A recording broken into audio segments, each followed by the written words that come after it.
তো বন্ধুরা, আমি আর আমার বসের ওয়াইফ মিলে একসাথে মজা করতে গিয়ে 1 কোটি বাচ্চাকে জন্ম দিয়ে দিই, কিন্তু এটা দেখার পরে বস তার ওয়াইফকে ডিভোর্স দিয়ে দেয়। কিন্তু আমার কাছে তো থাকার জন্য মাত্র ছোট একটা রুম, এতগুলো বাচ্চা রাখবে কিভাবে? আমি স্টেশনের পাশে থাকতাম, এই কারণে সব দেওয়ালগুলো ভেঙে দিই।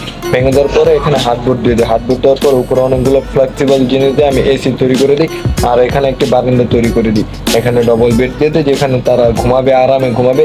আর এখানে সেফটির জন্য শিক লাগিয়ে দিই। সাইডে ওয়ার্ড্রপ লাগিয়ে দিই, যেখানে তারা তাদের জামা কাপড় রাখবে। এখানে পড়ার জন্য টেবিল, স্টাডি টেবিল। এখানে জেলখানার মতন আমি দরজা দিয়ে দিলাম। তারপরে এখান দিয়ে ট্রেন যাবে, তারা দেখবে। তারপরে এই ফ্লোরে থাকবে হচ্ছে তাদের কিচেন।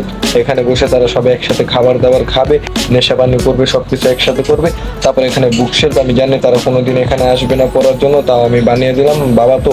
তারপরে এখানে তাদের জন্য স্ন্যাক্স এর জন্য অনেকখানগুলো চিপসের দোকানও বানিয়ে দিলাম, আইসক্রিম অনেক কিছু পাবে। এখানে তারা একসাথে গোসল করবে, টয়লেট করবে, সবকিছু একসাথে করবে। আপনারও কি একসাথে 1 কোটি বাচ্চা জন্ম দেওয়ার ইচ্ছা আছে? থাকলে চ্যানেলটিকে সাবস্ক্রাইব করুন।